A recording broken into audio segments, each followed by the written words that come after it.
દયા ડાકણને ખાય.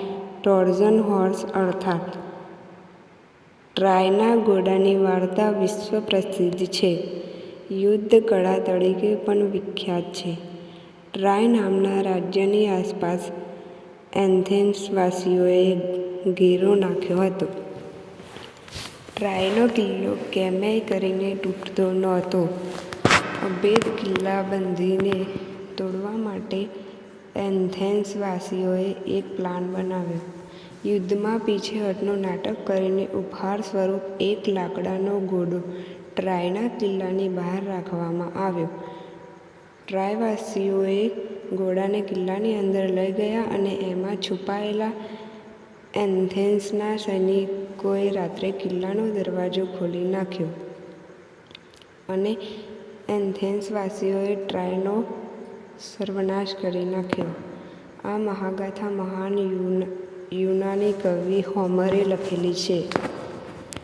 આ લાકડાનો ઘોડો માત્ર એક પૂતળું ન હતું, પરંતુ એક રણનીતિ હતી, જે ત્યારથી લઈને આજ સુધી અજમાવવામાં આવી રહી છે.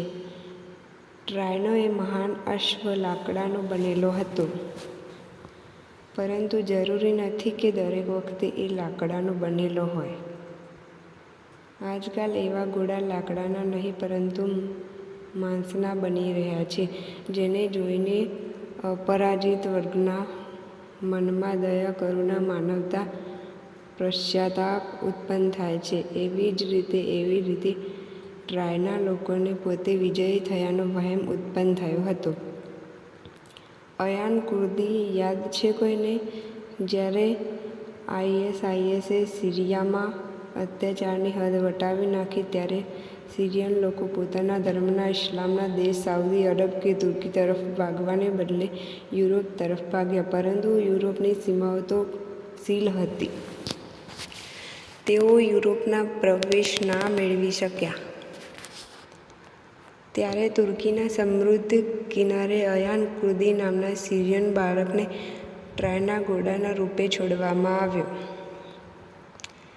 અતિ બિરબલ અને માનવતાવાદીની છાપ ધરાવતા યુરોપના દેશો આ જોઈને પશ્ચાતાપમાં ડૂબી ગયા અને પોતાની આ શાખ જાળવી રાખવા યુરોપની સીમાઓ ખોલી નાખી.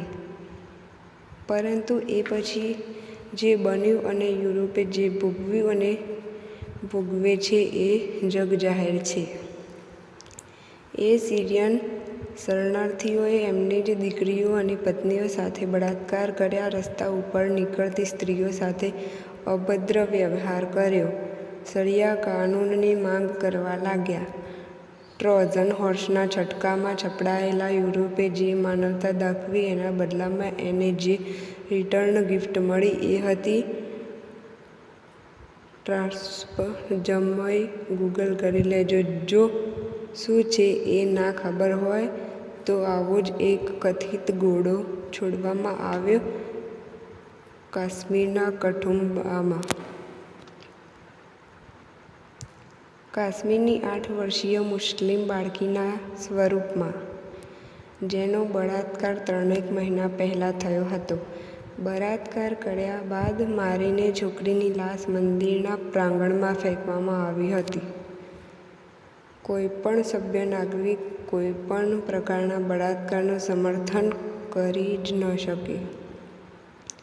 પરંતુ આ ઘટનાક્રમ અગત્યનો છે. જેવી રીતે 3 મહિના જૂના મામલાને ઉછાળવામાં આવ્યો, પ્રથમ દ્રષ્ટિએ માનવામાં ના આવે એમ એક રાજસ્વ વિભાગના રિટાયર્ડ અધિકારીને એક સમુદાયને પાઠ ભણાવવા અને ભગાવવા માટે આ ષડયંત્ર રચવાનું કહેવામાં આવ્યું.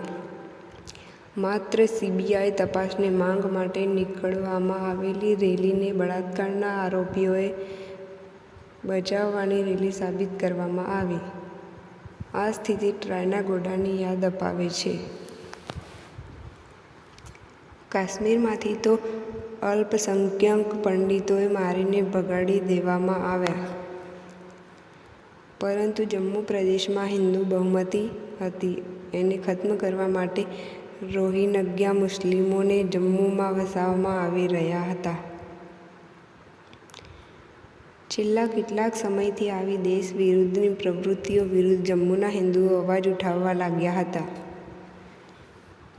રેલીઓ બંધ, સાર્વજનિક મંચો ઉપરથી વિરોધ દેખાવો શરૂ થઈ ગયો હતો.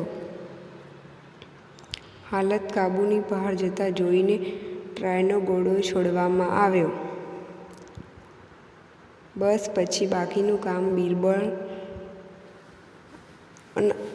લિબરલ, વામપંથી, શાંતિપ્રિય મીડિયા વગેરે લોકોએ ઉપાડી લીધું. આ લોકો હિન્દુ કટ્ટરતાના ઉદ્ભવના કારણો, અલ્પસંખ્યક, દલિત અને સ્ત્રીઓ ઉપર જુલ્મના નારાઓ બુલંદ કરવા લાગ્યા. મંદિરમાંથી લાશ મળી એટલે હિન્દુઓએ જ કર્યું છે ની મીડિયા ટ્રાયલ પણ ચલાવાઈ ગઈ. સત્ય માટેની સીબીઆઈ માંગની આરોપીઓને છોડવા માટેની રેલી બતાવવામાં આવી. જમ્મુમાં વસાવવામાં આવેલા રોહિંગ્યા મુસ્લિમોએ ગેરકાયદેસર વસાહત અને દેશવિરોધી કામોમાં એમની હાજરી, પાકિસ્તાન અને કાશ્મીરી આતંકવાદીઓ જોડે એમની સાંઠગાંઠ વગેરે જેવા મુખ્ય મુદ્દાઓને ભૂલાવી દેવામાં આવ્યા.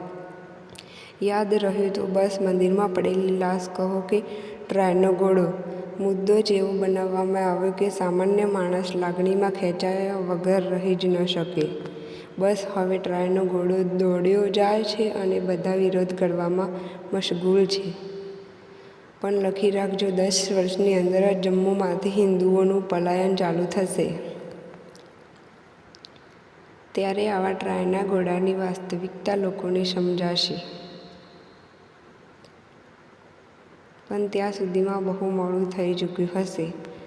વાજપેયી નેકદિલ અને કવિ હૃદયના માણસ હતા એટલે આસાનીથી પછડાટ ખાઈ ગયા. બાકી માર્ક્સ તો તેઓ પણ ખૂબ સારા લાવ્યા હતા. અને આ મોદીજી સામદામ દંડ ભેદ બધી કળામાં નિપુણ છે એટલે એમને પછાડવા આનાથી પણ મોટા ઘોડા છોડવામાં આવશે એની તૈયારી રાખવી.